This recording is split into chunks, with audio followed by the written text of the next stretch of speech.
నల్గొండ జిల్లా చిట్యాల మండలం గూండ్రాంపల్లి వద్ద శ్రీపతి ల్యాబ్ లో ప్రమాదం జరిగింది. రియాక్టర్ పేలడంతో చుట్టుపక్కల ప్రాంతాల్లో దట్టమైన పొగ వ్యాపించింది. పక్కనే ఉన్న హైదరాబాద్ విజయవాడ నేషనల్ హైవేను పొగ తాకడంతో వాహనదారులు ఇబ్బందులు పడుతున్నారు.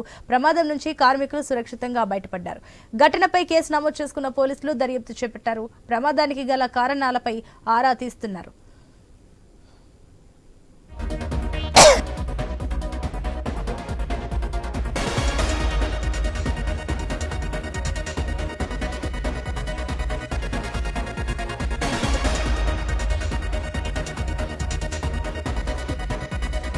अलग अलग नाइट में जो है सब पीछे रहना नाइट वाला सब पीछे चलिए सर आ रहे बाहर चलिए लो पड़ो अन्ना साइड हो जाइए सर थोड़ा इधर आ जाइए अन्ना अन्ना हो अन्ना पकड़ जा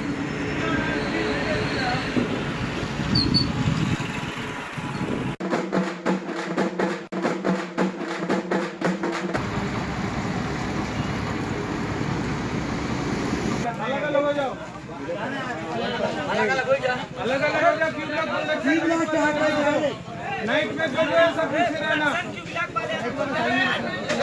नाइट वाला सब पीछे चलिए सर आ रहे बाहर चलिए लो पड़ो अन्ना साइड हो जाइए सर थोड़ा इधर आ जाइए अन्ना నల్గొండ జిల్లా చిట్యాల మండలం గూండ్రాంపల్లి వద్ద శ్రీపతి ల్యాబ్ లో ప్రమాదం జరిగింది. రియాక్టర్ పేలడంతో చుట్టుపక్కల ప్రాంతాల్లో దట్టమైన పొగ వ్యాపించింది. పక్కనే ఉన్న హైదరాబాద్ విజయవాడ నేషనల్ హైవేను సైతం పొగ తాకడంతో వాహనదారులు ఇబ్బందులు పడుతున్నారు. ప్రమాదం నుంచి కార్మికులు ప్రస్తుతానికి సురక్షితంగా బయటపడ్డారు. ఘటనపై కేసు నమోదు చేసుకున్న పోలీసులు దర్యాప్తు చేపట్టారు. ఇక ప్రమాదానికి గల కారణాలపై ఆరా తీస్తున్నారు. దీనికి సంబంధించి మరిన్ని డీటెయిల్స్ మా ప్రతినిధి కిరణ్ అందిస్తారు.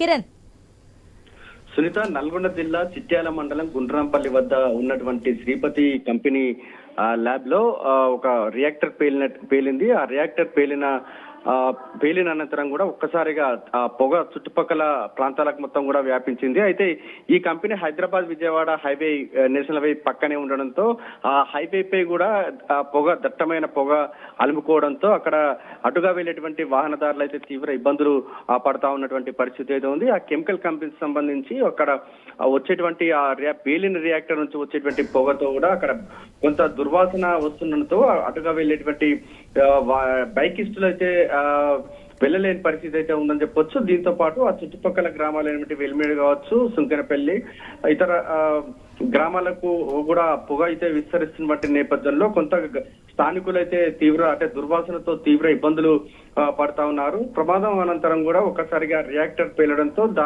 ఆ రియాక్టర్ నుంచి వచ్చినటువంటి మంటలు పొగ వస్తున్నటువంటి నేపథ్యంలో ఒక్కసారిగా కార్మికులైతే పరుగులు పెట్టినటువంటి పరిస్థితి అయితే ఉందని చెప్పొచ్చు. ఇప్పటి వరకు అయితే ప్రమాదానికి సంబంధించి ఎవరు కూడా గాయాల పాలు కాలేదని కూడా అక్కడ కంపెనీ నిర్వాహకులు అయితే చెప్తా ఉన్నారు. ప్రమాదం నుంచి అంతా సురక్షితంగా బయటపడ్డట్టు కూడా తెలుస్తా ఉంది. ప్రమాదంలో మాత్రం భారీగా ఆస్తి నష్టం సంభవించినట్టు మాత్రం అక్కడ ఉన్నటువంటి కంపెనీ నిర్వాహకులు అయితే చెప్తా ఉన్నారు. అయితే ఈ ప్రమాదానికి సంబంధించి కారణాలు మాత్రం తెలియరావడం లేదు. ఇప్పటివరకే సంబంధిత శాఖ అధికారులు అదేవిధంగా పోలీసులు కంపెనీ వద్దకు చేరుకున్నారు. ఇటు ఫైర్ ఇంజన్లు కూడా చేరుకుని కూడా అక్కడ మంటను ప్రయత్నం చేస్తున్నప్పటికీ కూడా అక్కడ ఒక్కసారిగా దట్టమైన పొగ అయితే వ్యాపిస్తున్న నేపథ్యంలో అక్కడ చుట్టుపక్కల గ్రామాలతో పాటు హైదరాబాద్ విజయవాడ హైవే పై వెళ్తున్నటువంటి వాహనదారులు అయితే తీవ్ర ఇబ్బందులు అయితే పడుతున్నారు. ప్రస్తుతం అయితే ఈ ఘటనపై విచారణ అయితే కొనసాగుతుంది.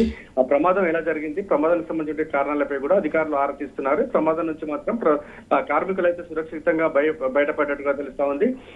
మరోవైపు ఈ ప్రమాదానికి సంబంధించి అక్కడ నిర్వాహకులు అయితే కొంత విషయాన్ని అయితే గోప్యంగా ఉంచుతున్నట్టుగా తెలుస్తా ఉంది. అయితే ప్రమాదంపై పలు అనుమానాలు అయితే వ్యక్తమవుతున్న పరిస్థితి అయితే ఉందని చెప్పొచ్చు సునీత.